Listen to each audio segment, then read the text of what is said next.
The revolution will be live. There's always something brewing on the stormy front these days, from Michael Cohen pleading the Fifth to Donald Trump admitting that Cohen did indeed rep him in the Daniels case. Yeah. Here to give us on the latest dirt and details is our favorite TV guy now. I love you on television so much. The legal eagle, the always entertaining Michael Avenatti.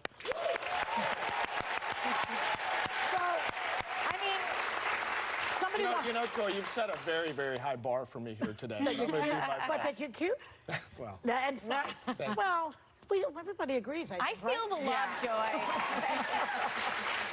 I'll take it. Okay. So you don't Michael, have to say I think anything. you're very cute. Well, I actually think you're much cuter than Oh I am. my gosh. It's like a bromance. Oh my God.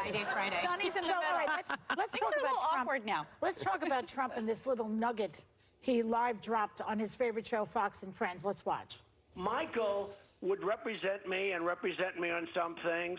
He represents me like with this crazy Stormy Daniels deal. He represented me, and, you know, from what I see, he did absolutely nothing wrong. At the end of the year. Okay, so let me ask you something, because although he just admitted that Michael repped him, he never mentioned the $130,000 payoff. Does that give him wiggle room in his case and make yours a little weaker? What do you say? Well, I don't think so, Joy. No. I mean, I think the problem is that the president has now contradicted his statements on April 5th or 6th on Air Force One, and also contradicted what Michael Cohen has been trying to sell the American people for weeks and months now, that namely he did this on his own, and the president knew nothing about it. I mean, all you have to do is look at the host, the look on the face of the host on Fox and Friends. Even they knew how bad it was. They were stunned. They didn't even know what to do. They were frozen. They knew were exactly that he was in the process of blowing himself up, and that's exactly what he did. But he didn't admit to knowing about the $130,000. He just said that there was this. He repped him in the Stormy Daniels deal, he said. But that's directly contrary to what he has stated previously, which is that he knew nothing about the agreement, knew nothing about the negotiation, knew nothing about the $130,000. So we know he's a liar. So what? What Wait, are I you have going to a do with question, that? though, that kind of No, relates really, to that. what's going to happen? Is he really going to be, it's not perjury, it's not under oath? Well, not yet.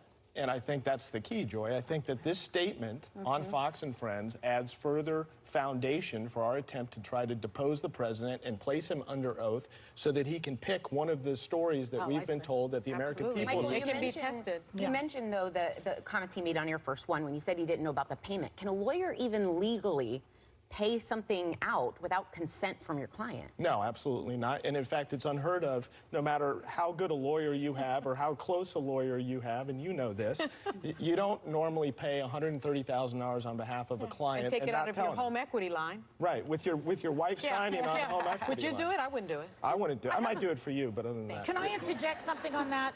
Because I was reading that Michael Cohen is loaded. He has a lot of real estate, and he's a lot of money. He only has 2 clients. But he still has a lot of money in real estate. No, 3 if you count Mr. Hannity. We'll get to that. 3. But he has a lot of real estate money, I understand. This is what I'm reading. I'm allegedly. So why did he have to get a home equity loan? You know, Joy, I think that's an excellent question. Yeah. I think that's one of the questions we're going to ask him when he takes his deposition under oath. You know, it's one thing to make statements to the press and to the public. It's an entirely different thing when you have to raise your right hand and actually testify under oath. Right. Michael, I have to ask. So Trump said that Michael Cohen represented, quote, a tiny, tiny little fraction of his legal work. So how much will attorney-client privilege come into play here, right? How much will it help him if Cohen only worked for him just a tiny, tiny little bit? Well, I think that's an excellent question. I mean, the problem is that at the same time that Donald Trump is claiming that Michael Cohen did such little work for him, to the contrary, you have Michael Cohen and his attorneys trying to claim that all of their communications are covered by the attorney-client privilege, which means they're confidential, which means that prosecutors and investigators